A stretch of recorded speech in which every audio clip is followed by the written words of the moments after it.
Bienvenue à tous, je suis ravie de vous accueillir sur ce podcast qui a pour mission de mettre en avant des héros ordinaires. Les personnes que vous allez entendre ont décidé de se battre chaque instant dans un quotidien bouleversé par une maladie, un accident, un handicap ou une épreuve qui a chamboulé leur vie. Je m'appelle Pauline, je suis sensible depuis toujours aux histoires et parcours de vie atypiques et j'ai décidé qu'il était temps de mettre à profit mon accent chantant pour faire ce que j'aime le plus au monde. Partager et échanger avec des personnes remarquables et inspirantes. J'espère que ces témoignages vous aideront à mieux vivre vos petits et grands pépins. Aujourd'hui, je suis très heureuse de vous proposer le témoignage de Christelle, une jeune femme courageuse atteinte du diabète de type 1, qui n'a jamais rêvé de faire un tour du monde. Christelle, elle l'a fait, malgré la maladie et une pandémie mondiale. Je trouve que cet épisode est parfait pour la période estivale, et si vous avez toujours eu envie de sauter le pas mais que vous pensez que c'est impossible, Christelle va vous prouver qu'avec de la détermination et de l'organisation, tout est possible. Si vous voulez en savoir plus sur le périple de Christelle et sa famille, je vous propose de découvrir cet épisode puis de la retrouver sur son compte Instagram, La Parenthèse Inconnue, que vous retrouverez dans les notes de l'épisode. J'espère que vous prendrez autant de plaisir que moi à écouter le témoignage de Christelle.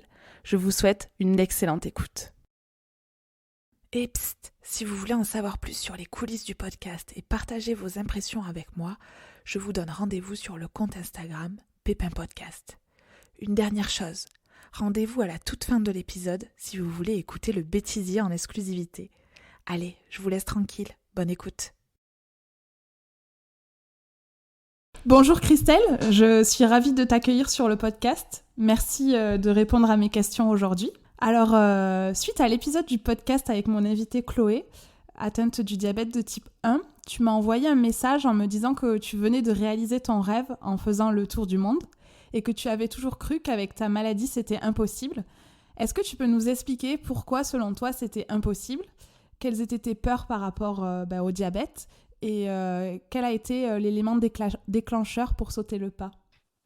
Bonjour à toi, Pauline. Merci à toi de me recevoir dans ton podcast. Je suis ravie de pouvoir témoigner de mon expérience dans ton podcast sur effectivement cette thématique de voyager avec un diabète, parce que je me suis rendu compte que dans les préparatifs, que c'était assez complexe, il y avait assez peu de témoignages. Donc, si ça peut aider d'autres personnes, j'en serais ravie. Pour répondre à ta première question, en quoi ça a été compliqué, hein, c'est un peu ça, quelles étaient mes peurs, etc. Bon, je suis quelqu'un qui voyage depuis très longtemps, donc je sais m'organiser avec mon diabète sur des voyages, on va dire, relativement courts. Une semaine, 15 jours, 3 semaines, j'ai déjà fait à l'étranger. D'ailleurs, c'est mon métier, je suis agent de voyage, donc je fais ça depuis très longtemps, donc ça, je sais l'organiser. Mais partir longtemps, sur plusieurs mois, avec un diabète, tout de suite, c'est un petit peu plus complexe. Et c'est vrai que j'avais jamais imaginé que ça serait possible, en fait, tout simplement, parce qu'il y a des contraintes qui sont liées à l'organisation et surtout la délivrance du traitement d'insuline, etc., avec la Sécu, qui ne sont pas simples à mettre en place. Mais finalement, se penchant sur le sujet, c'est possible. Il faut juste un petit peu d'organisation. Sur les peurs, c'était évidemment de gérer son diabète sur une longue durée de voyage, puisque quand on part sur des vacances, on va dire voyage court, on sait que le diabète va être déséquilibré pendant quelques jours, quelques semaines, mais c'est tout à fait, voilà, on sait que c'est provisoire et qu'après on récupère son rythme et son équilibre au retour. Donc pas trop d'inquiétude là-dessus, ça se gère. Maintenant, quand on est sur un voyage de longue durée, c'est un petit peu plus compliqué de rester équilibré, sachant que chaque jour est différent, que chaque pays va avoir ses avantages et ses inconvénients en termes de climat, en termes d'activités qu'on va effectuer dans la journée, les transports, les décalages horaires, enfin c'est tout autant d'éléments qui font que ça rajoute un peu de stress sur des peurs sur qu'on peut réaliser avec cette maladie, le passage des douanes, avec son traitement. Il y a beaucoup de choses à surmonter en fait en termes de peur sur les voyages en long cours. Et puis qu'il nous arrive quoi que ce soit, mais ça je pense que même sans être diabétique, quand on part en voyage, c'est toujours un peu l'angoisse de tout le monde de tomber malade, de pouvoir être rapatrié. Et qui plus est, quand on a une pathologie supplémentaire, ça rajoute des peurs supplémentaires. Oui, on aura l'occasion de revenir sur toutes ces questions après. Mais si tu es d'accord, avant de poursuivre, j'aimerais que l'on parle un peu plus de toi.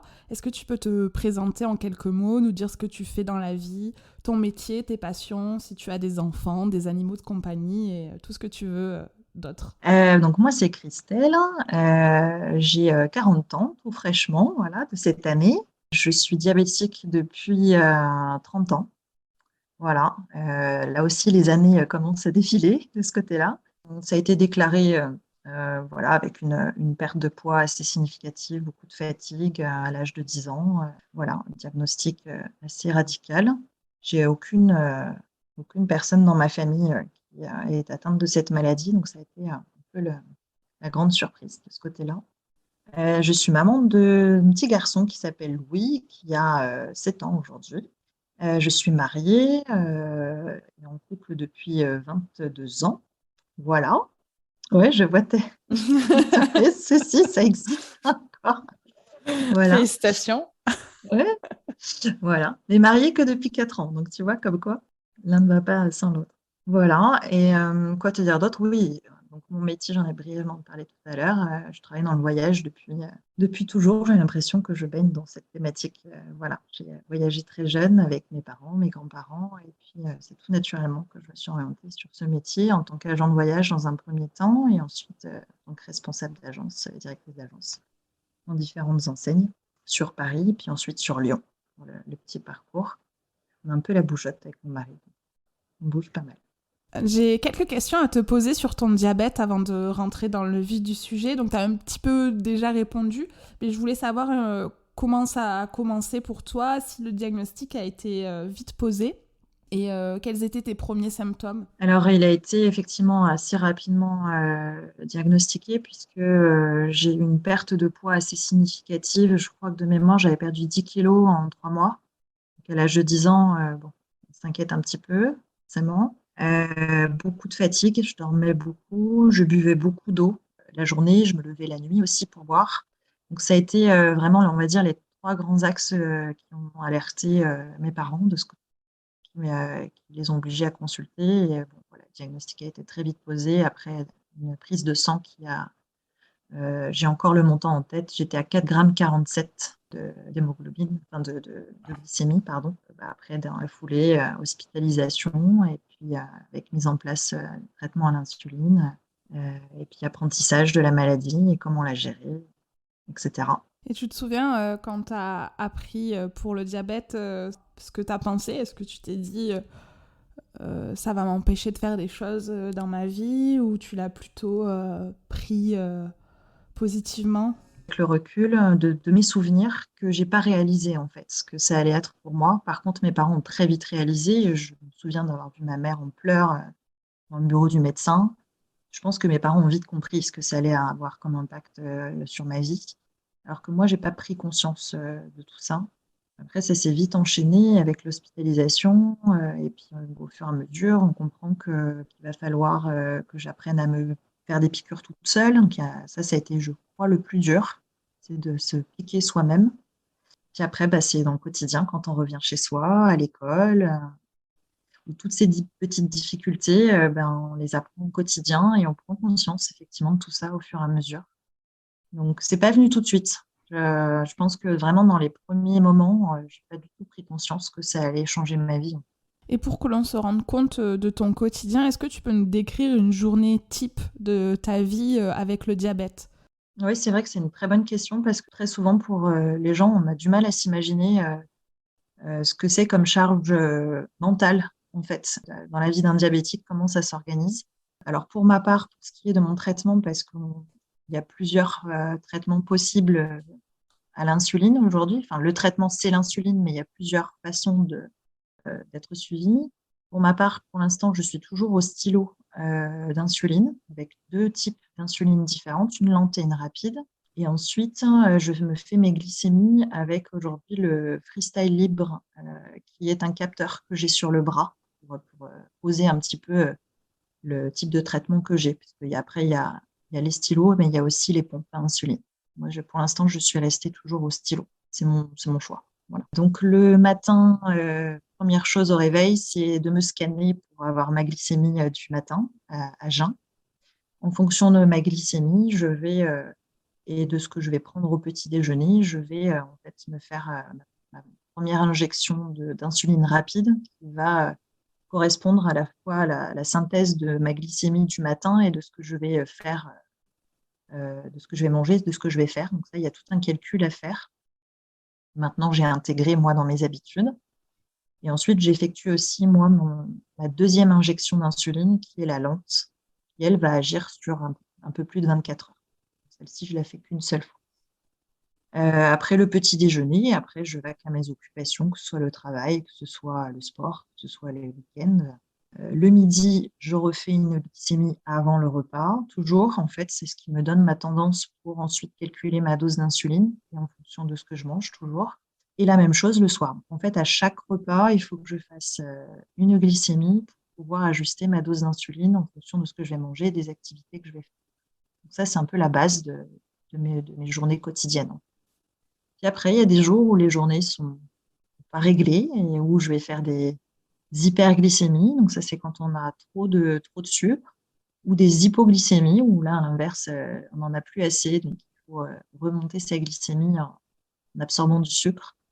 Donc ça peut être parce que j'ai mal géré ma dose d'insuline, ou ça peut être parce que j'ai fait trop de sport et que j'ai fait trop d'insuline ou pas assez mangé. Ça peut être parce que j'ai eu une contrariété. En fait, il peut y avoir beaucoup d'éléments qui fait que sa journée est complètement déséquilibrée. C'est la grosse difficulté dans le diabète, c'est que, on va dire, il y a la base théorique qui est je fais ma dose par rapport à ma glycémie, à ce que je vais manger. Mais en fait, il y a tellement de paramètres autour qui fait que, en fait, il est très difficile d'avoir tout le temps une glycémie qui soit juste, parce qu'il y a beaucoup trop de paramètres, que ce soit psychologiques et physiques, qui rentrent en jeu. Et c'est là qu'il y a la grosse difficulté dans la gestion du diabète. Et en plus, on ne peut pas dire c'est comme ça pour tout le monde. Pour chaque personne, ça va être différent. Chaque personne va avoir une sensibilité à l'insuline qui est différente. C'est très complexe. Peut-être que c'est une question pas facile, mais est-ce que tu arriverais à quantifier le nombre d'heures que te prend le diabète dans ta journée, la routine en fait liée au diabète? Le nombre d'heures réparties sur une journée, je dirais peut-être 3 heures, vraiment entre les injections, les différents moments où je vais me prendre ma glycémie et puis des moments où il va y avoir des hypos ou des hyper. On va dire peut-être une moyenne de 3 heures par jour. C'est difficile, hein. Ouais, je ne me rends pas trop compte en fait. C'est une bonne question. Et puis après, il y a toute la partie charge mentale. Là, je suis incapable de quantifier en fait. Parce qu'il y a des journées où ça peut me prendre la tête toute la journée et me rendre malade. Il y a des journées où j'y pense même pas. J'oublie que je suis diabétique. C'est très aléatoire. Oui, ça t'arrive d'oublier que tu as du diabète? Oui, au point que j'oublie de faire ma piqûre, que j'oublie de faire ma glycémie. Je suis bien, je suis je sais pas, dans un autre monde, un monde normal où, ouais, ça m'arrive hein, des fois d'oublier ma piqûre. Je suis pris dans mon quotidien, dans mon truc et j'ai complètement zappé. Ouais, si, ça m'arrive. Est-ce que c'est volontaire? Je ne sais pas. Mais en tout cas, ouais, ça m'arrive, ouais. Et est-ce qu'il y a des choses que tu t'interdis de manger? Non, clairement non.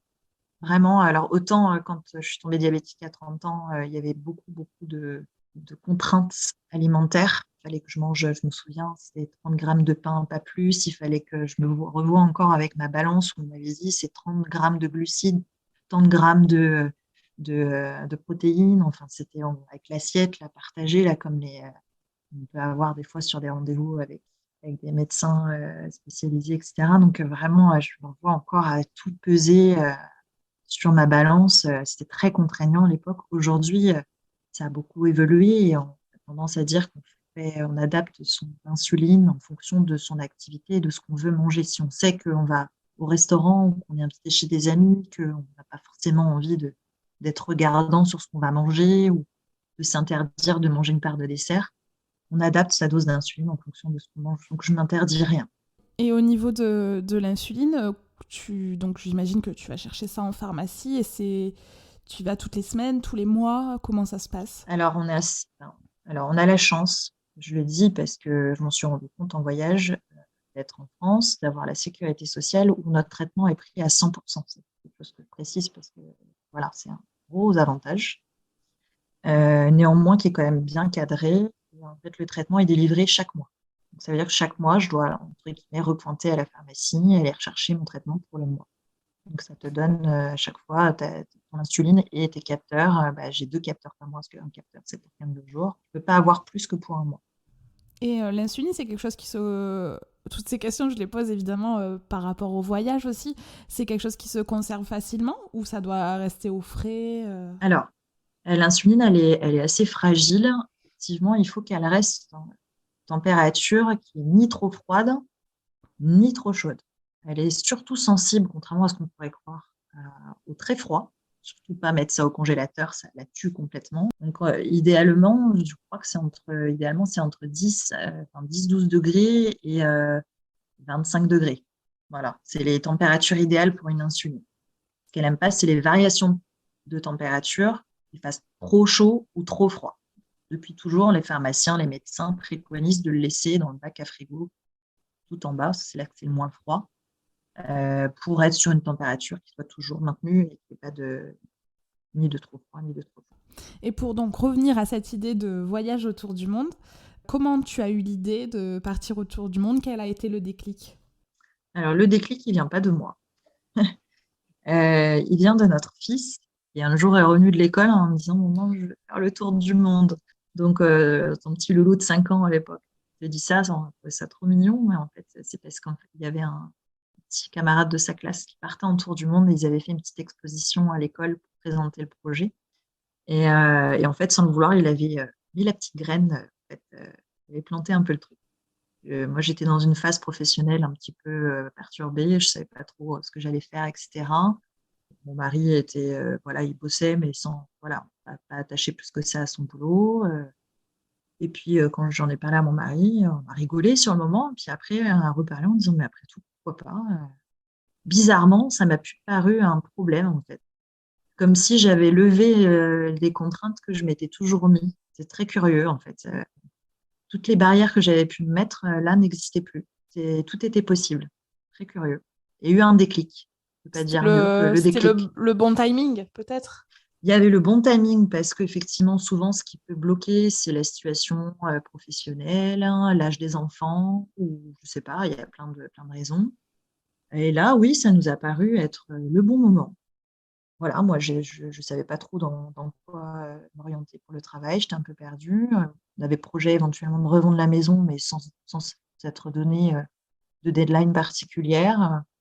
Et puis, le fait qu'il ait posé cette question comme ça, spontanément, ça nous a fait pencher sur ce sujet qu'on n'aurait peut-être même jamais abordé, en fait. On ne l'a jamais réellement abordé, ce sujet de tour du monde. Comme on voyageait quand même déjà régulièrement de par métier, assez facilement, c'est jamais venu sur le tapis. En fait. Ça n'a jamais été une fin en soi pour nous de partir en tour du monde, en fait. C'était un rêve un peu secret, lointain. Peut-être inavoué, comme on Ouais. dit, je ne sais pas.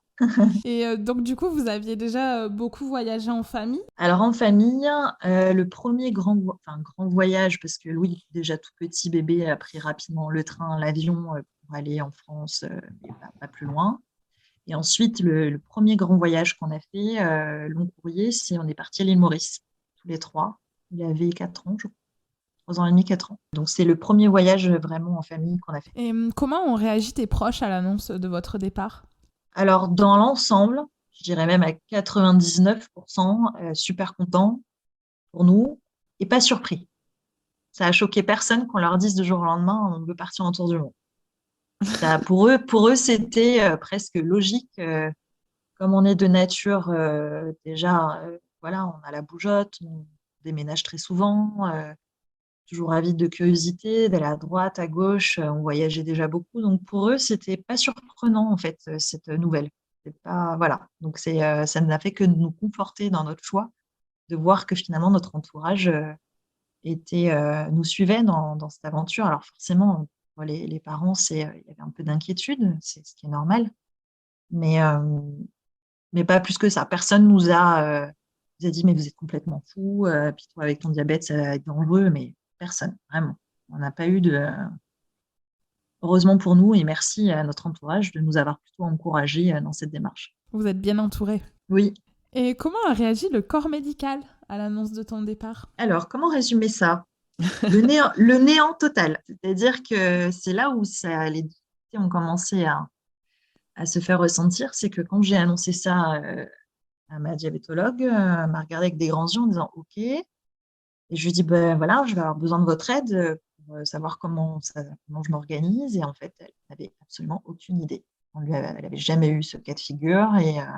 Et là, je me suis dit, OK, je crois que je vais être un peu toute seule à gérer ça. Parce qu'en fait, elle n'avait absolument pas, voilà, j'avais pas les infos. Donc, c'est là qu'a commencé un peu les difficultés. C'est qu'il a fallu que je cherche, en fait, des témoignages de diabétiques qu'il avait fait. Il n'y en a pas tant que ça. Qui plus est, pour ceux qui l'avaient fait, c'était il y a quelques années, les conditions n'étaient pas tout à fait les mêmes, c'était pas les mêmes traitements, pas les mêmes mesures de sécurité sanitaire. Enfin, il y avait des choses qui avaient évolué aussi depuis.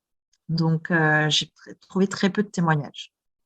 J'en ai trouvé un peu sur le tard, sur les réseaux sociaux, parce que je n'avais pas le réflexe, en fait, d'aller chercher des infos sur les réseaux sociaux.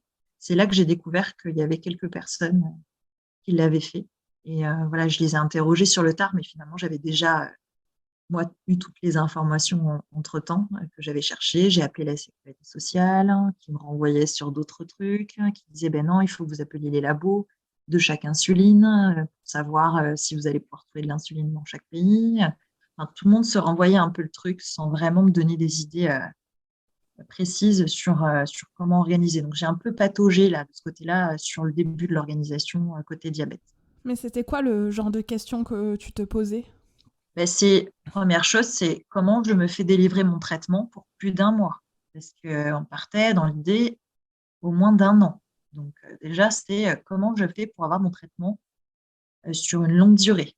Ça, c'était la première question. Le cas échéant, si ce n'est pas possible, comment je peux me fournir de l'insuline? Est-ce que c'est possible? Si oui, est-ce que c'est pris en charge? Est-ce qu'il va falloir que je paye mon insuline et qu'ensuite je peux envisager qu'on me la rembourse par la Sécu au retour? Est-ce qu'il y a des assurances qui te permettent de couvrir ces frais-là? Qu'est-ce qu'il y a d'autre? Est-ce que le transport d'autant de traitements d'insuline est gérable dans les transports en commun, type avion, les douanes, etc. Enfin, tout autant de questions, en fait, quand tu pars avec un traitement comme ça, grande quantité, qui ne se posait pas quand tu pars pour 15 jours parce que tu prends ton petit stock et puis je sais que ça ne pose pas de problème aux douanes et tout ça, mais quand tu pars avec une valise entière d'insuline, de capteurs, d'aiguilles, etc., tout de suite, ce n'est pas la même chose, quoi. Donc, c'est toutes ces phases-là qu'il a fallu que je gère et que j'arrive à trouver des réponses au fur et à mesure. Et du coup, c'est quoi les réponses? Comment tu as fait? Alors, première chose, avec le recul, parce que moi, j'ai dû le faire un peu en divagant, parce qu'en fonction des réponses et du ping-pong que j'avais. Mais avec le recul aujourd'hui, la première chose, c'est de faire une demande en fait auprès de la sécurité sociale pour une délivrance exceptionnelle de traitement lié à son 100% diabète, mais qui est de maximum 6 mois. Ça, c'est la première chose à savoir, c'est qu'on ne peut pas avoir au-delà de 6 mois. Déjà, c'est très pratique quand on veut partir plus. Sauf que nous, comme cette idée-là nous est venue du jour au lendemain, on n'a pas pu trop anticiper. Et donc, du coup, je me suis dit, bah, c'est pas grave, je vais partir avec 6 mois. On reviendra en France au bout de 6 mois. Je referai une demande pour 6 mois supplémentaires. Et puis on verra. Et puis, on repartira pour 6 mois. Et puis voilà. En fait, je ne me suis pas posé plus de questions. Avec le recul, ayant échangé avec d'autres diabétiques, en s'y prenant à l'avance, on peut justement tous les mois mettre une boîte d'insuline de côté parce qu'on en avait un petit peu trop. Pareil pour les capteurs, etc. Et en fait, faire du stock au fur et à mesure. Mais pour ce qui est de la Sécu, c'est pas plus, pas moins. Et il y a une troisième solution aussi pour ceux qui veulent avoir plus de 6 mois. Il y a le stock, mais il y a aussi de demander à son diabétologue de doubler en fait sa quantité d'insuline sur l'ordonnance pour pouvoir bénéficier de 2 fois plus d'insuline, 2 fois plus de capteurs, etc., pour pouvoir mettre de côté. Mais ça, il faut que le médecin soit d'accord avec ça. Mais c'est une solution que j'ai suggérée à un diabétique qui est parti, là d'ailleurs en famille, et ça a fonctionné. Son médecin a accepté de le faire et ça lui a permis d'avoir son traitement. Donc, il y a des solutions. Mais il faut savoir un petit peu Oui, des anticiper alternatives. aussi. et beaucoup anticiper. C'est vrai qu'on ne peut pas dire, allez, dans 2 mois, je pars en tour du monde. C'est quasiment impossible. Déjà, rien que la demande à la Sécu, tout dépend de son département aussi, parce que chaque département peut avoir ses propres règles. Je l'ai appris quand je suis revenue au bout de 6 mois, parce qu'ils avaient changé les règles entre-temps. Et c'est que, en fait, il y a des départements, ils vont vous dire oui, c'est pour 6 mois. Et puis, il y en a d'autres qui vont dire oui, c'est pour 6 mois, mais qu'une fois par an. Ce qui a été mon cas. Quand je suis revenue au bout de 6 mois, on m'a dit ah, mais oui, mais c'est qu'une fois par an. Ah oui, sauf que vous ne me l'avez pas dit, ça, en fait. Donc, si c'est des genres de détails, si on omet de nous le dire, on peut le savoir. Et comment t'as fait, du coup? J'ai fait un feu de forcing en disant que j'ai expliqué la situation. J'ai écouté, moi, j'ai fait ma requête à la base pour 1 an. On m'a dit que c'était 6 mois. On m'a dit qu'il n'y avait pas de souci, que si au bout de 6 mois, je renouvelais la demande, ça allait fonctionner. Là, vous me dites que vous avez changé les règles entre-temps. Moi, je ne peux pas modifier mes rêves, ceux de mon mari et ceux de mon fils, juste parce que la Sécu a décidé de changer les codes entre-temps, quoi. Donc, j'ai dû pleurer un petit peu. Ça a fini par fonctionner. Mais ouais, ça a été le coup dur quand on rentre, qu'on part en se disant, bon, allez, on repart pour 6 mois. Et puis, en fait, la Sécu dit, ah non, non, mais c'est refusé. Ça a été un coup dur. Et puis, on doit un petit peu culpabiliser de se dire que le rêve s'arrête là pour des raisons... Ah ouais, je culpabilisais énormément en me disant, mais c'est pas possible de s'arrêter comme ça. Là, non. Hein. Déjà que le Covid ne nous a pas aidés, mais alors si en plus on rajoute ça, là, c'est le coup dur supplémentaire. Voilà, les grands conseils, ça va être effectivement de beaucoup anticiper, surtout par rapport à la sécurité sociale et à la délivrance du traitement. Justement, pour organiser votre départ, vous avez dû faire face à beaucoup d'obstacles, comme vendre votre maison, organiser les traitements pour le diabète, déscolariser votre fils. Puis le Covid a pas mal chamboulé vos plans. Est-ce qu'il y a pas un moment où tu as douté et où tu t'es dit tant pis, on part pas? Ah mais si, évidemment. Surtout que, alors, dès le début, non, ça a été assez fluide en fait. On a mis la maison en vente, ça c'était quelques mois avant 2, 3 mois avant le Covid. La maison s'est vendue très rapidement. On s'était dit, bah, si la maison se vend, c'est que c'est bon, c'est le moment. Si ça traîne et que ça ne se vend pas au prix qu'on veut, c'est que c'est pas le bon moment. On la retire et puis on verra ça plus tard. Mais elle s'est vendue au prix qu'on voulait très rapidement. Donc, la question ne se posait pas. On a signé le compromis 1 semaine avant l'annonce du Covid. Donc, après, forcément, dès lors que cette pandémie a débarqué dans notre vie, et comme beaucoup de gens à bien des niveaux, ça a perturbé les plans. On a eu beaucoup de peur que déjà la maison ne se vende pas, que les transactions soient annulées, que les acquéreurs fassent marche arrière, hein, etc. Bon, on a eu de la chance, ça s'est bien passé. Ensuite, ben, il y a eu plein d'aléas. Hein. Effectivement, on devait partir en janvier 2021 en Afrique du Sud pour commencer notre périple. Autant vous dire que l'Afrique du Sud, c'était vraiment pas la destination par laquelle il fallait commencer avec le Covid. Et puis, c'est vrai que combiner la pandémie plus un diabète en tour du monde, ça commençait à faire pas mal de contraintes et à se dire est-ce que c'est bien sérieux de partir en période de Covid déjà, est-ce que ça va être réalisable? Parce que voilà, il y a plein de pays qui étaient fermés, les tests Covid, la vaccination, enfin tout ça, on était en plein dedans, hein, donc c'était vraiment le tout début. Donc la première chose, c'était pas d'abandonner, mais de repousser le projet. C'est de repousser, sauf que en fait, on n'avait plus de maison. On avait vendu la maison. On avait atterri chez mes parents qui devaient nous accueillir que quelques mois avant qu'on parte. Donc, on ne se voyait pas non plus repousser encore d'1 an, 2 ans. Ce n'est pas envisageable. On avait quitté nos boulots. Donc, en fait, on se disait, mais on ne peut pas repousser. En fait. Là, on a tout quitté. On ne peut pas repousser. Il faut qu'on parte. Donc, on va s'adapter à la situation. Mais des périodes de doute, on en a eu plein, c'est sûr. Hein, de découragement, de se dire. Puis à chaque fois qu'on repartait sur bon, allez, ok, l'Afrique du Sud, on ne peut pas, c'est pas grave. On devait prendre un billet tour du monde, on ne peut pas prendre de billet tour du monde parce qu'on ne sait pas dans quel pays on pourra aller. Bon, c'est pas grave. Bon, là, on va aller en Polynésie, parce que la Polynésie, c'est la France, et que, a priori, on ne devrait pas être bloqué. Bon, on prend les billets pour la Polynésie, et en fait, la Polynésie ferme. Ensuite, elle réouvre, et puis finalement, elle réouvre que pour les Américains. Donc, on a dû annuler la Polynésie. Et puis ensuite, en fait, il y avait toujours un truc qui faisait que le départ était repoussé et qu'on n'arrivait pas à partir, quoi.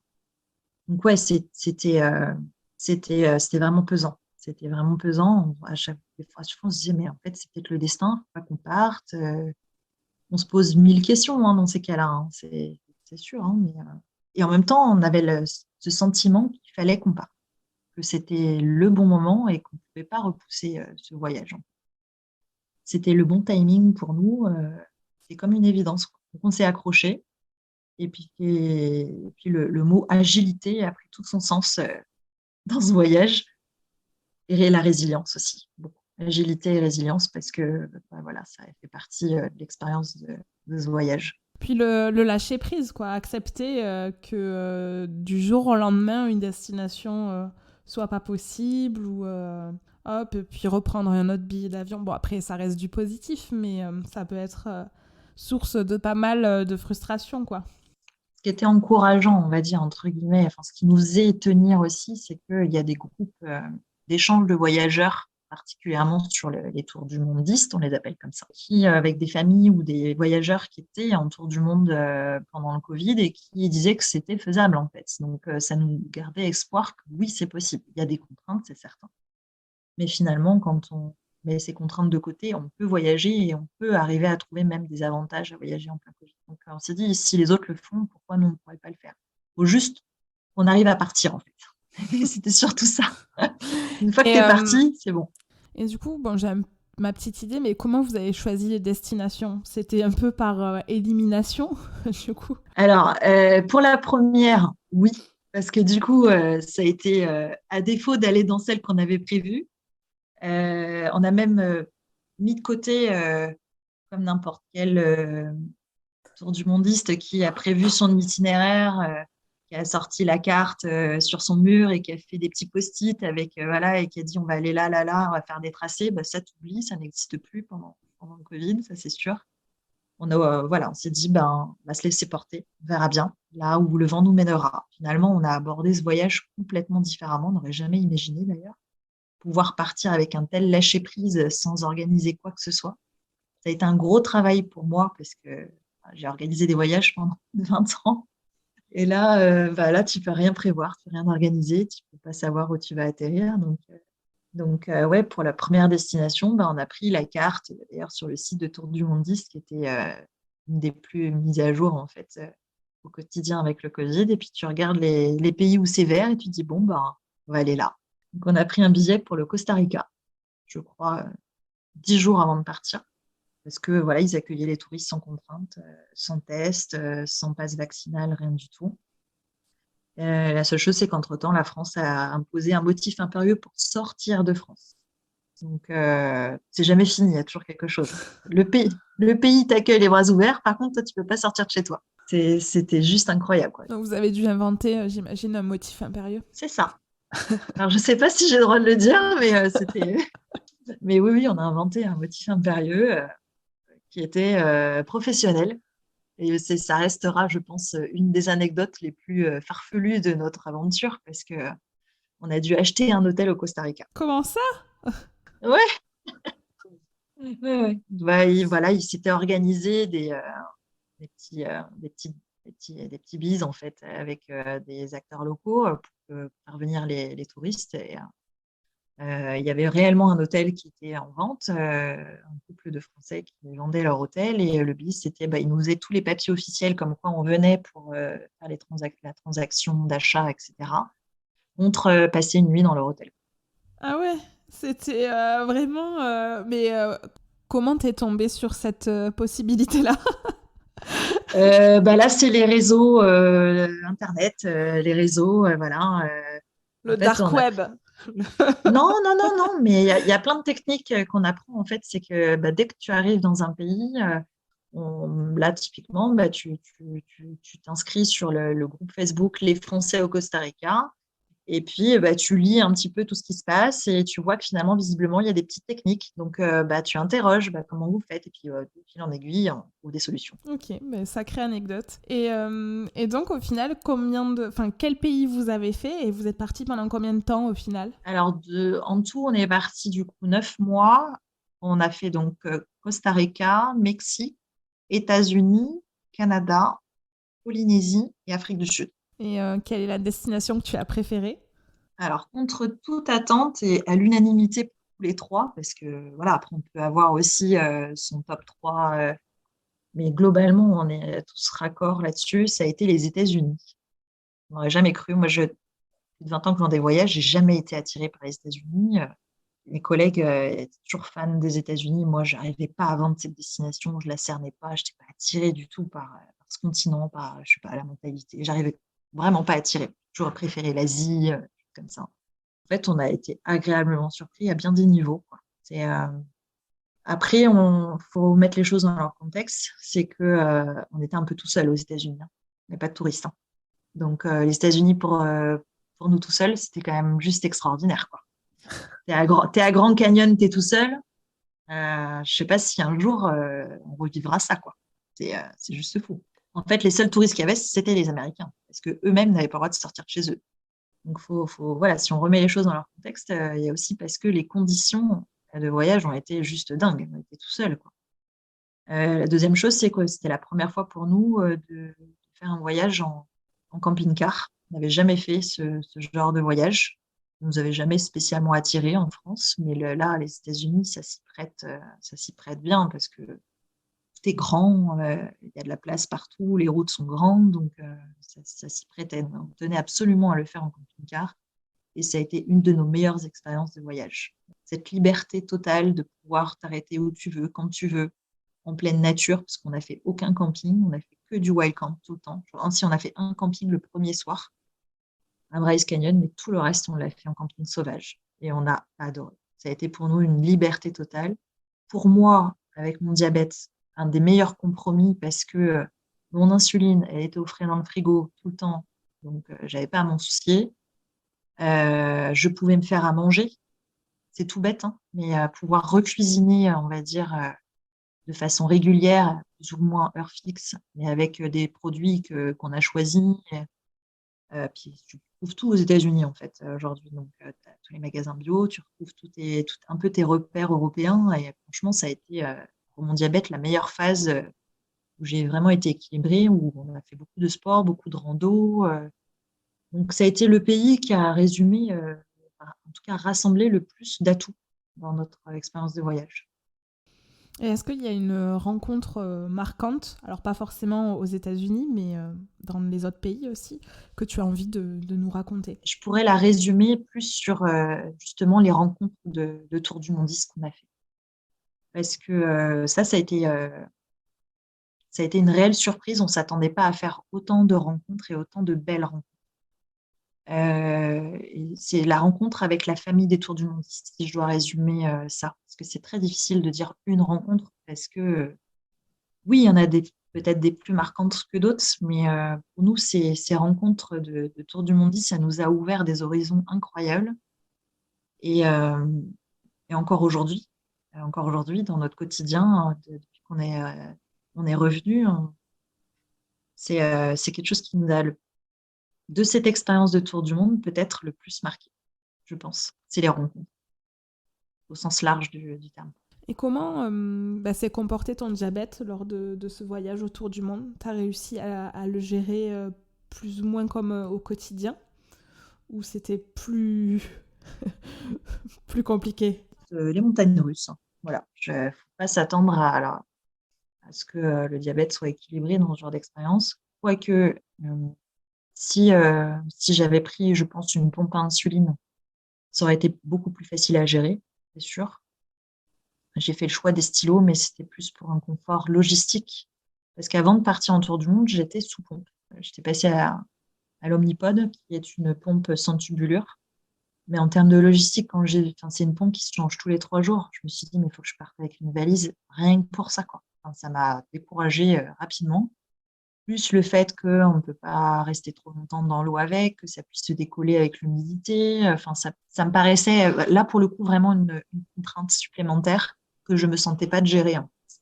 Donc, j'ai échangé, hein, avec d'autres diabétiques qui ont fait un tour du monde quasiment dans les mêmes délais que moi, qui étaient sous pompe et qui ont, je pense, beaucoup mieux géré que moi le diabète, c'est sûr. Mais néanmoins, ça perturbe le diabète.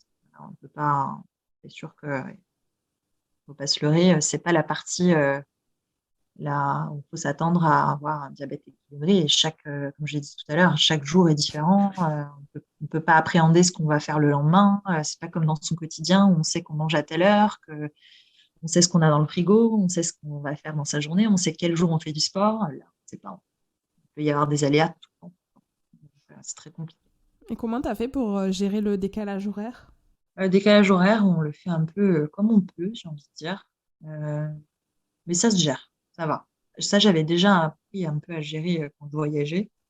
Donc, le plus dur, c'est les gros décalages horaires. Ça va, j'ai pas eu trop En fait, sur les 2, 3 premiers jours, ça peut être un peu voilà, en dents de scie, le temps qu'on retrouve un peu son rythme, mais ça se gère. Franchement, ça se gère. Et est-ce qu'il y a un moment où tu as eu peur pour ta santé lors du voyage? En fait, mes peurs par rapport à la santé, elles n'étaient pas forcément liées au diabète, bizarrement. Moi, j'avais plus peur qu'on se blesse ou qu'on attrape une maladie voilà, qui me cloue au lit. C'était plus extérieur au diabète. En fait. Je m'inquiétais pas pour mon diabète. Voilà, vraiment pas. En fait, pas plus que si j'étais en France. Finalement, les paramètres ne sont pas plus inquiétants. Je savais que même si je perdais ou qu'on me volait mon insuline, quoi qu'il arrive, je peux toujours en trouver ailleurs. Je m'inquiétais pas plus que ça. C'était plus ouais, une grosse blessure ou voilà, choper une maladie tropicale ou un truc comme ça. Et comment tu stockais ton traitement dans les différents pays, à part aux États-Unis où tu le mettais dans le camping-car? Mais sinon, dans les autres pays, tu devais pas toujours avoir un frigo à disposition? Non, alors en fait, j'étais partie avec deux grosses pochettes isothermes avec des pains de glace en gel, parce que ça se maintient beaucoup plus longtemps que des pains de glace classiques, dans lequel j'avais mis tout mon stock pour les 6 mois. Et j'avais réparti ma lente et ma rapide dans deux sacs différents. Mon mari en avait un et moi j'en avais un. Encore une fois, toujours dans le doute, si on perd un bagage ou qu'on s'en fait voler un, que je sache que j'avais toujours un backup. Toujours avoir son insuline avec soi en bagage à main, jamais en bagage en soute, ça c'est la base.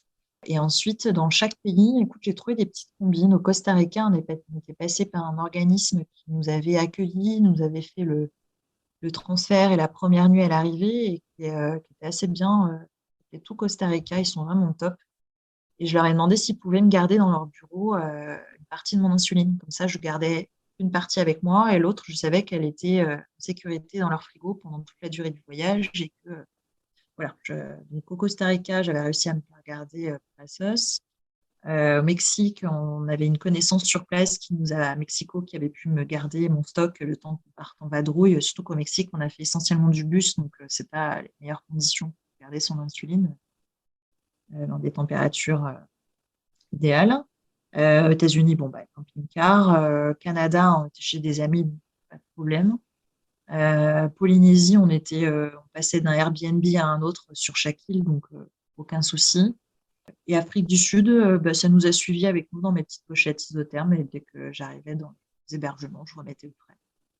En fait, ça va, on n'a pas eu de... Ce que je craignais le plus, c'était le Costa Rica, parce qu'il y avait vraiment un très fort taux d'humidité et de chaleur, et le Mexique aussi. Finalement, c'est les pays où on a trouvé des combines pour laisser mon... Mais j'aurais pu garder mon insuline avec moi. Et c'est juste que dans ces pays-là, il n'y avait pas forcément de frigo dans les hébergements, pas toujours. Donc, bon, t'as un peu plus de... Et puis, au Mexique, quand on avait loué un 4x4, on avait acheté une glacière en polystyrène.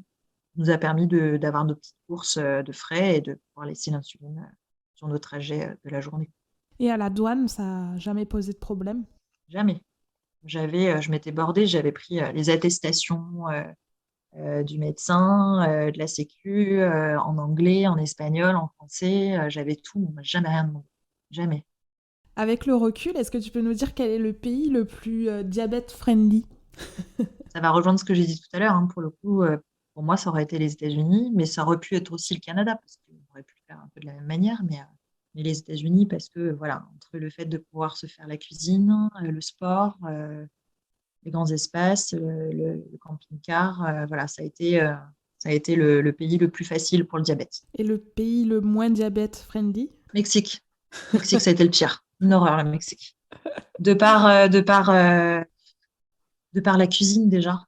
La cuisine, c'est une catastrophe, elle est hyper calorique. Costa Rica aussi, remarque. Si on prend le Costa Rica, c'est riz, haricots rouges, poulet. Là, en termes d'index glycémique, on est au top. Les fruits, je t'en parle même pas, c'est bananes, mangue, enfin tous les fruits les plus sucrés que tu puisses avoir. Donc voilà, à part quand tu es en hypo, sinon tu n'en manges pas. Hein, là, pour le coup, sinon ça te fait. Et le Mexique, c'est beaucoup de plats épicés, mijotés. Et là, c'est pareil, ça te fait grimper la glycémie en flèche, puis c'est pas très varié. Enfin, moi, ça m'a pas réussi du tout sur le diabète, la cuisine mexicaine. C'est une catastrophe. Alors, sans parler de la cuisine locale, quand on trouve, ça va. Mais sinon, il faut savoir une chose, c'est que la cuisine mexicaine aujourd'hui, ce que tu trouves le plus couramment, et même au fin fond du Chiapas, à la frontière du Guatemala, c'est des chips et du coca quand même. Il faut le savoir. C'est-à-dire que c'est pire que les États-Unis. Hein. D'ailleurs, on avait un peu vendu les États-Unis à notre fils, je pense avec beaucoup de caricatures, comme on en a tous, je pense. C'est oui, les États-Unis, tu vas voir. En gros, ils sont tous obèses, ils boivent tous du coca et des chips, mais en fait, non, ça a été le Mexique. Ça a été le Mexique, ça a été le Costa Rica aussi, parce qu'ils ont été bien influencés aussi par ça. Ça a été le cas de la Polynésie aussi, où ils ont gros problème d'obésité. En fait, si on doit résumer la cuisine, je trouve qu'aujourd'hui, chips coca, on le retrouve dans beaucoup de pays, c'est bien triste, vraiment. Et quel a été ton meilleur moment? Là aussi, je pense que c'est un moment qui est un peu gravé pour tous les trois. On est arrivé sur un spot aux États-Unis, à Monument Valley, un spot que des amis nous avaient recommandé. C'est un spot un peu particulier parce qu'il fallait passer à côté d'un stand d'Indiens, Navarro, qui sont un peu particuliers. Mais bon, ils nous ont laissé passer, mais c'était un peu limite. Une fois qu'on passe ce stand et qu'on a réussi à accéder au spot, ben, en fait, tu es face à Monument Valley tout seul. C'était juste fou cet endroit. Donc on s'est posé, on a eu de la chance, on n'a pas eu de vent, un temps magnifique, on a eu un coucher de soleil de dingue. Et on avait en fait pour poser un peu le truc, on avait un camping-car, un auvent avec des enceintes pour la musique. Et en fait, mon mari a eu l'idée de mettre la petite séquence classique de Il était toutefois dans l'Ouest pour le montrer à notre fils en fait. Le contexte s'y prêtait, donc il lui a mis ça avec la musique, les enceintes à fond, le coucher de soleil face à Monument Valley. Rien que d'en parler, j'en ai des frissons, quoi. C'était juste magique ce moment. On avait nos 3 sièges là, en regardant le coucher de soleil et en regardant cette séquence, c'était juste fou, quoi. C'est, je pense, un des moments les plus emblématiques de notre voyage. Ouais. Si tu pouvais faire un petit bilan de ce voyage autour du monde, qu'est-ce que tu penses qu'il t'a apporté? Ça va, une chose, c'est que depuis qu'on est rentré, j'ai toujours pas réussi à faire notre bilan. Parce que sur notre blog, on avait un blog pour la famille et les amis, et sur les réseaux sociaux, j'essayais régulièrement de faire un bilan de chaque pays, etc. J'ai toujours pas réussi à poser à l'écrit notre bilan. Je pense je pense qu'on a besoin de prendre un peu de recul par rapport à cette expérience. Néanmoins, il y a des choses qui ressortent évidemment, c'est encore plus d'ouverture d'esprit, une satisfaction personnelle de se dire on l'a fait. Et ça n'appartient qu'à nous. C'est-à-dire que on ne demande pas aux autres de comprendre. Parce que pour certains, un tour du monde, bah, c'est une chance. Pour certains, c'est d'avoir eu le cran de le faire. Chacun l'interprète comme il veut, mais nous, peu importe ce que les autres pensent, nous, on a cette sensation d'avoir réalisé un de nos rêves inavoués. Euh, et finalement, cette expérience de l'avoir fait en plein Covid, en se laissant porter par nos envies, nos rencontres, les événements, en ayant un lâcher-prise total, nous a appris à être encore plus, je sais pas comment expliquer, on a l'impression que plus rien ne peut nous arrêter en fait. Aujourd'hui, on revient plus fort que jamais, que ce soit dans notre couple, dans notre famille. Et aujourd'hui, quel que soit ce qu'on aurait fait à notre tour, on s'inquiétait pas. En fait, on s'angoisse de plus grand-chose en fait. Quand on a vécu ce genre d'expérience, on a eu une telle agilité à se débrouiller pour tout et n'importe quoi tout le temps, toujours avec cette curiosité d'aller vers les autres, de toujours trouver des solutions. Je sais pas, en fait, aujourd'hui, il n'y a plus rien qui nous arrête. Mais c'est une confiance en la vie. Complètement. Ça nous a redonné un goût. On avait déjà le goût à la vie, on l'a toujours eu, mais encore plus que jamais. Et surtout que plus rien ne peut nous arrêter. Si demain, sur un coup de tête, on part sur un autre truc, on le fera, on se donnera pas de. On n'a plus de barrière. On n'en avait pas beaucoup, mais on en a encore moins, je crois, ou plus du tout. Et t'as le regret de pas l'avoir fait avant ou quand même pas? Non, non, encore une fois, je pense que c'était vraiment le bon timing, que ce soit pour l'âge de notre fils, dans notre vie personnelle, professionnelle. Il arrivait vraiment au bon moment, ce projet, vraiment. Je peux pas dire mieux, quoi. Moi qui étais en pleine réflexion professionnelle sur moi-même, mes envies. Voilà, quand on approche, on est autour de la quarantaine, il y en a qui font peut-être la crise de la quarantaine. Nous, on s'est fait notre crise de la quarantaine à nous tout seuls, en partant autour du monde et finalement, peut-être en répondant à ces questions différemment. Et tu sais un peu plus où tu veux aller aujourd'hui? Tu penses que ce voyage t'a aidé? Alors, j'attendais de ce voyage peut-être un peu trop de ce côté-là. C'est-à-dire que je me suis dit, je vais forcément trouver quelque chose, une idée lumineuse, quelque chose qui va être révélateur pendant le voyage, ou j'attendais ça, un petit peu ce petit miracle quelque part, je ne sais où. Je l'ai pas eu, mais je pense qu'il est ailleurs en fait. Il va ressurgir bientôt, je pense, ou à un moment donné, en se disant mais finalement, mais oui, c'est tellement logique. Avec cette expérience de voyage, en fait, on s'est surtout dit une chose, c'est qu'il n'y a pas de hasard dans la vie. Pour tout ce qu'on a fait dans ce projet, les rencontres, les événements qu'on a eus, les bâtons dans les roues qu'on a pu avoir. Aujourd'hui, chaque fois, on se dit, mais c'est pas un hasard. On croit beaucoup plus, encore plus à chaque signe de la vie, en fait. Le moindre petit détail, aujourd'hui, on y prête attention parce que c'est pas par hasard que ce petite chose vient d'arriver ou qu'on nous a dit ça ou que, voilà, on y prête encore plus attention. Donc, je vais être très à l'écoute de tout ça pour la suite et puis je trouverai mon idée lumineuse ou je ne sais pas, très bientôt, j'espère. Ouais, j'imagine que le retour à la vraie vie n'est pas facile tous les jours. Qu'est-ce qui, avec le recul que tu as aujourd'hui, qu'est-ce qui a été le plus dur pour toi quand vous êtes rentré? Est-ce que ça a été de trouver un logement, trouver un travail, une école pour ton fils ou tout simplement retrouver le rythme du quotidien? Alors, la première chose qui a été très dure pour nous, c'est qu'on a été séparés, entre guillemets, non, c'est pas entre guillemets, réellement séparés, parce que en fait, mon mari a trouvé un travail très rapidement pendant qu'on était en Afrique du Sud. Donc, du coup, lui, il a commencé 3 jours après notre retour. Sauf que, savoir que nous, là, on est basé en Normandie chez mes parents et que son travail était à Bordeaux. Donc, à peine on est rentré qu'il est parti à Bordeaux. Donc, on a été très vite séparés. Et si tu fais le calcul, avril, on est début juillet, voilà, on est séparés depuis le mois d'avril. Donc, on a réussi, nous, à descendre une fois avec Louis, le retrouver. Lui, il est monté une fois, mais c'est tout. On s'est vu aller 2-3 fois maximum en quelques mois. Donc ça a été, après être passé des mois ensemble, H24, 7 jours sur 7, la séparation a été un peu dure à vivre, ce côté-là. Surtout pour mon mari qui, du coup, était tout seul à Bordeaux. J'ai envie de dire, moi, j'étais avec mon fils. Donc c'est un petit peu plus facile, mais c'était très dur pour lui. La deuxième chose, c'est d'enchaîner tout de suite, sans transition, le retour au travail, quoi. Retour au travail, à la réalité, au dictat de la société aussi, avec la recherche de logement. On s'est vite rendu compte que ça allait être très compliqué parce qu'on rentrait pas dans les cases. Donc pendant tout ce voyage, les cases, on n'en avait pas. Hein. Voilà, on vivait comme on voulait, etc. Puis là, d'un seul coup, on rentre, il faut rentrer dans des cases. Là, ça a été compliqué.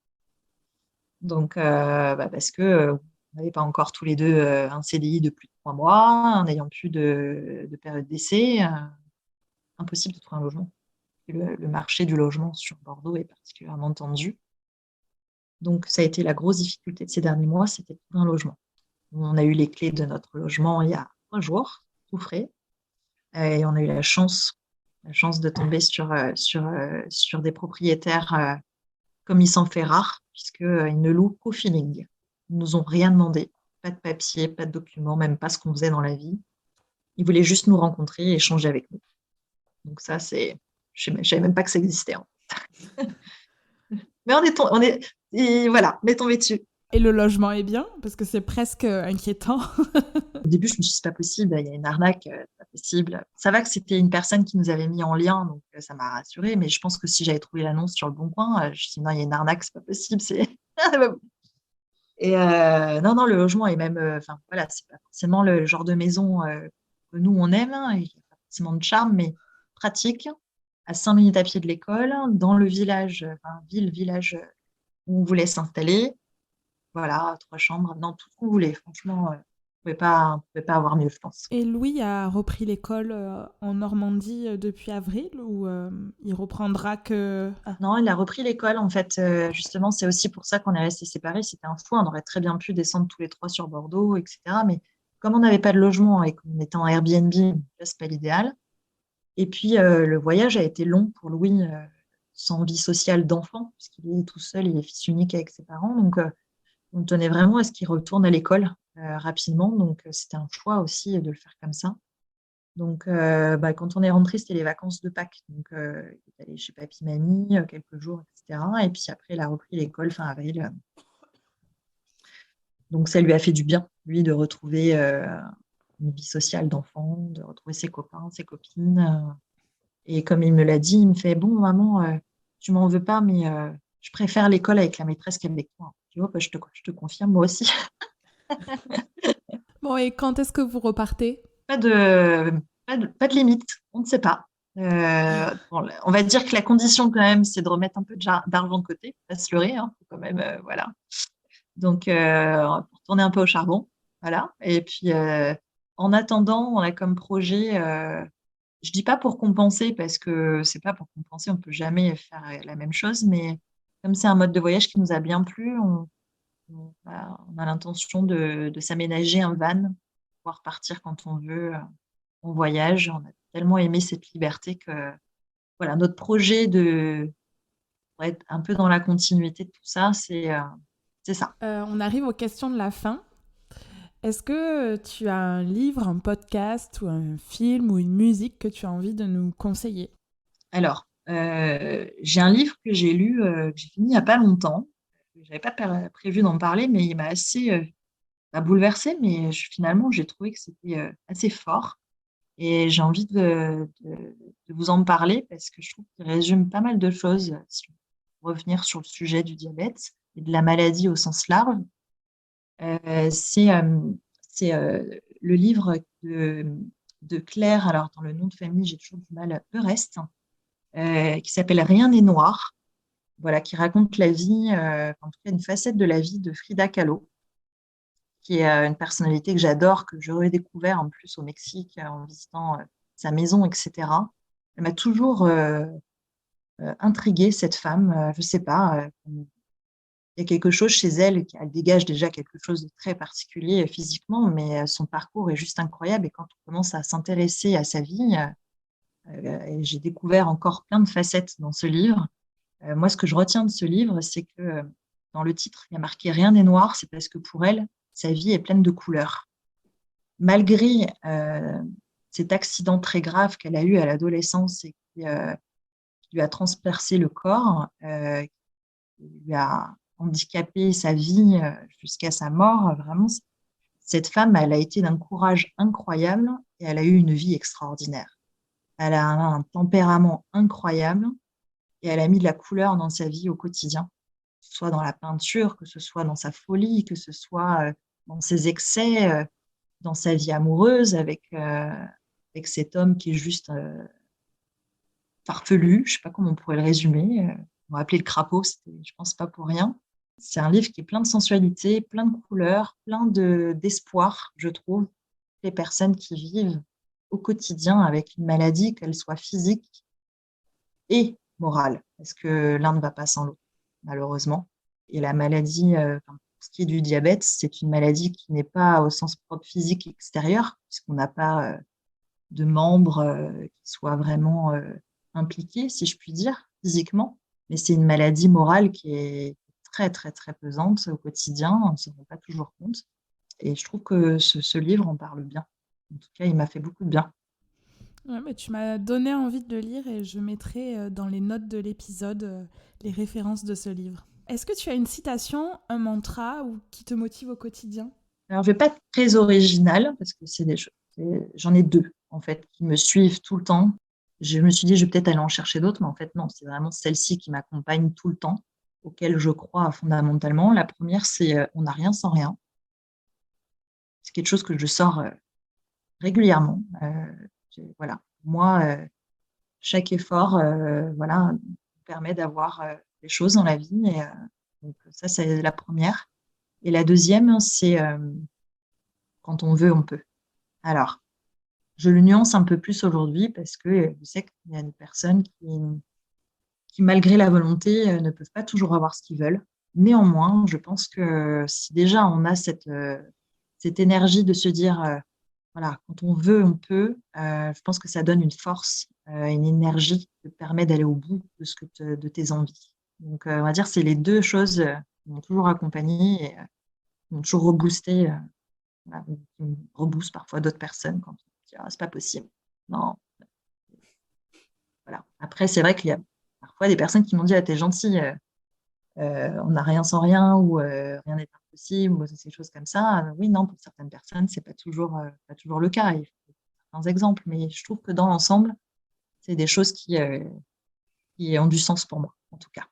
Est-ce qu'il y a un sujet dont on n'a pas parlé et que tu aimerais aborder? Donner vraiment espoir hein, dans toutes les personnes qui ont des projets, euh, quelles qu'elles soient d'ailleurs. Hein. Là, on parle du voyage et du diabète. Hein. C'est vrai que moi, j'ai eu cette difficulté de ne pas pouvoir avoir beaucoup de témoignages sur ce type d'expérience. Et aujourd'hui, quand on m'interroge, soit via les réseaux sociaux, par bouche à oreille, etc., c'est justement de donner un peu d'espoir à toutes ces personnes qui se mettent des barrières, ou même des parents, des enfants diabétiques. Il y en a énormément qui s'empêchent de réaliser leurs rêves parce que leur enfant est diabétique, alors que bien au contraire, tout est possible. Donc, l'idée de parler, d'échanger avec toi aujourd'hui sur le podcast, c'était surtout de transmettre ça, c'est de dire que oui, tout est possible et qu'il faut juste un petit peu d'organisation, de bien anticiper les choses. Mais finalement, dans ce type d'expérience, le tour du monde, ça demande de toute manière de l'anticipation et de l'organisation à bien des niveaux. Là, on a parlé du diabète et de la maladie, mais en fait, il y a beaucoup d'autres choses sur lesquelles il faut anticiper. On ne peut pas dire du jour au lendemain, je pars en tour du monde. Voilà, il y a quand même beaucoup de choses à organiser. Donc finalement, oui, je me suis rajouté une petite case sur la to-do list du Tour du Mondiste, mais finalement, qui était, voilà. Donc voilà, c'est surtout de ne pas se mettre de barrières et j'avais vraiment envie de transmettre ça. Si ça peut aider un maximum de voyageurs ou des parents pour leurs enfants, etc., à le faire, allez-y, mais réfléchissez pas et tout se passera bien. Moi, je pense que le message est passé et je me dis que moi, j'ai finalement encore moins de raisons de ne pas faire un tour du monde un jour. Puisque je n'ai pas de diabète, presque ça me file des complexes finalement. Après, si c'est un de tes rêves, effectivement, il faut. Mais après, je pense que comme à chacun, il y a un déclic dans la vie. Après, il y a le déclic, mais il y a aussi des personnes qui attendent éperdument ce déclic et qui se mettent pas un coup de pied aux fesses non plus. Il ne faut pas non plus trop attendre parce que voilà, il faut vivre ses rêves. En fait, c'est surtout ça. Surtout avec tout ce qu'on a vécu là, avec cette pandémie, je pense que s'il y a bien quelque chose qu'on doit retenir aussi, tout ça, c'est profitons de la vie, quoi. Vraiment, à 100%. De quoi es-tu le plus fier aujourd'hui? Oh, le plus fier, euh, non, c'est dur comme question en fait. Parce que si je dois parler de moi personnellement, bah, c'est d'avoir justement surmonté mes peurs et d'avoir fait ce voyage, je pense. Parce que je ne pensais vraiment pas que ce serait quelque chose de possible. Après, mon fils, hein, évidemment. Enfin, voilà, c'est une réponse de maman. Voilà. Après, ça dépend de quel angle on prend la question, mais si c'est vraiment très personnellement par rapport à moi, oui, ce serait justement qu'aujourd'hui, me dire que la maladie n'est pas un blocage dans ma vie, même si au quotidien, ça peut être pesant et en vieillissant, ça ne s'arrange pas, qui plus est, mais justement, ça me donne encore plus de niaque pour me dire fais les choses maintenant, vas-y, réfléchis pas, lève les barrières et profite de la vie, quoi. Voilà. Donc, ça m'a rendue plus forte, hein, de toute manière, cette maladie, hein, depuis que je suis toute petite. Hein, j'ai toujours été comme ça. Hein. Je pense, comme beaucoup de personnes qui ont soit un handicap, soit une maladie, on ressent dans beaucoup de tes témoignages dans le podcast, c'est cette force qu'ont toutes ces personnes. Moi, je trouve que c'est assez révélateur, en fait. C'est que oui, la maladie affaiblit d'un côté, mais donne une force incroyable de l'autre. Ma dernière question, c'est qu'est-ce que l'on peut te souhaiter pour l'avenir? Rien de spécial, moi, de continuer à vivre ma vie comme je le fais, selon mes envies, nos envies, parce que mes envies, c'est aussi celles de ma famille, et de continuer à suivre notre instinct, en fait. C'est ce qu'on a toujours fait, et elle nous a toujours plutôt bien réussi. Donc, toujours suivre les petits signes de la vie. Voilà, continuer comme ça. Enfin, je peux pas dire mieux. Et maintenir ma santé, tant bien que mal, le plus longtemps possible, évidemment. Mais c'est tout ce que je te souhaite et merci infiniment Christelle parce que ton témoignage est hyper inspirant, hyper positif. Ça donne envie de faire ses valises dès demain. Même si j'ai bien compris qu'un voyage autour du monde, ça s'organise à l'avance. Mais merci. Merci beaucoup. Bah, c'était un grand plaisir, vraiment. Et j'espère que ça inspirera d'autres personnes à se lancer dans ce genre d'aventure de vie. J'en suis sûre. À très bientôt Christelle. À bientôt, au plaisir Pauline, merci. Et voilà, cet épisode est terminé. Merci à Christelle pour sa confiance et merci à vous pour votre écoute. N'hésitez pas à aller voir les notes de l'épisode pour prendre contact avec Christelle ou retrouver le livre que l'on a évoqué.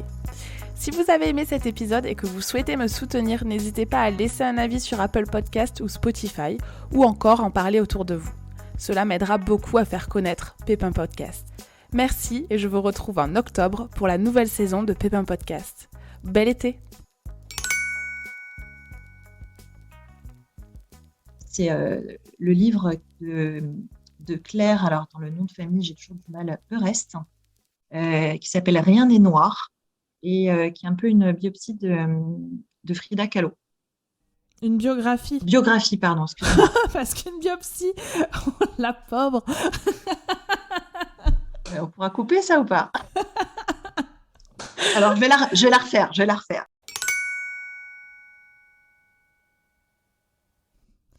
Est-ce que tu as une... Pardon. Ça y est, je n'ai plus de voix.